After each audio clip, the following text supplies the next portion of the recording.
Olá, tudo bem? Hoje nós vamos falar sobre números reais e curvas no século 17 e 18. No século 17, muitos trabalhos mostravam exemplos de curvas que eram dadas por uma sucessão infinita de operações algébricas. Dessa forma, os números eram manipulados livremente sem que o problema de sua natureza matemática fosse investigado.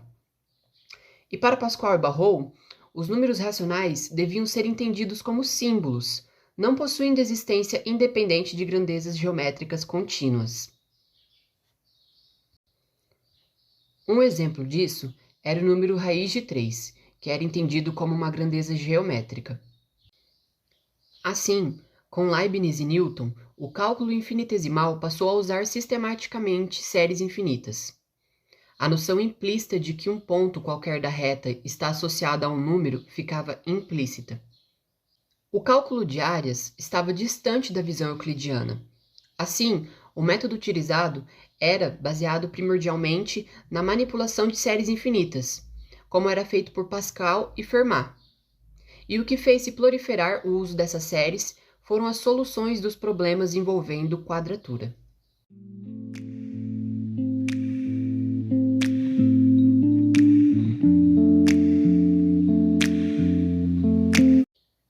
Um exemplo disso era que, para determinar a área de um círculo que Leibniz queria exprimir por um número, juntava o contexto de curvas e o universo dos números, introduzindo assim o π. Arquimedes já havia encontrado limites para a razão entre o perímetro e o diâmetro da circunferência, e outros matemáticos se aproximaram do valor dessa razão, mas no contexto leibniziano se colocava como um problema em aceitar o π.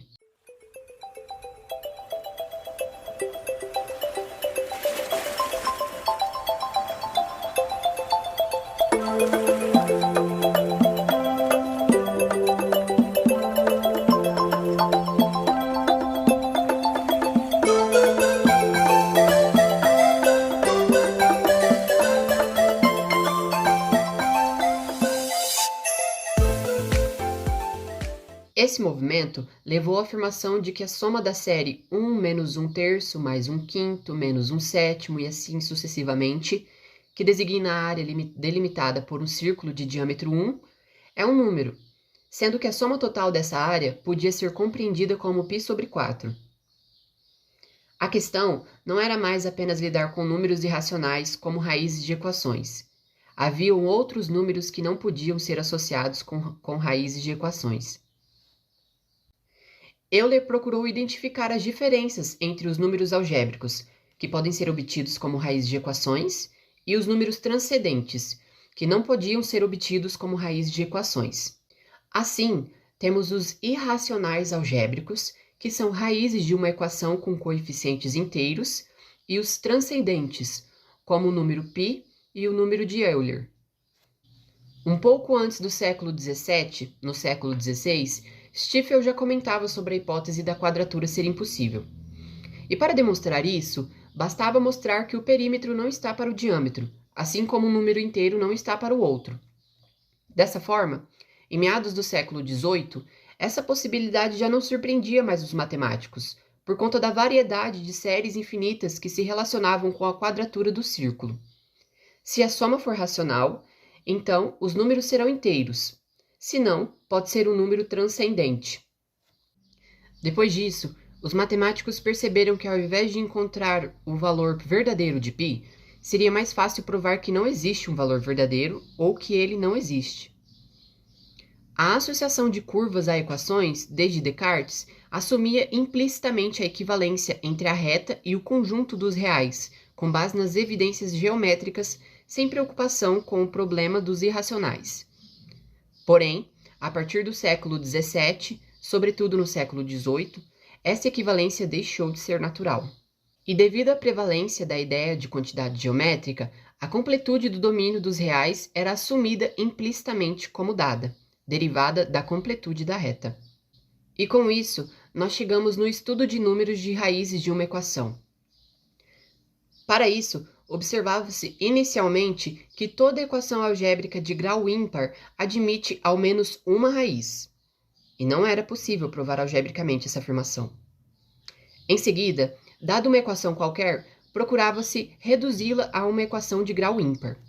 Sendo assim, as primeiras argumentações sobre esse fato eram de natureza geométrica e decorria da seguinte observação. Para valores grandes de x, o polinômio x elevado a n mais an-1 multiplicado por x elevado a n-1 mais reticências mais a1 multiplicado por x mais a0 se comporta com seu termo de mais alto grau. Em uma notação mais atual, podemos dizer que, se n for ímpar, x vai tender ao infinito positivo. Então, x elevado a n também vai tender ao infinito positivo. Da mesma forma, podemos afirmar que, se x for tender ao infinito negativo, x elevado a n também vai tender ao infinito negativo.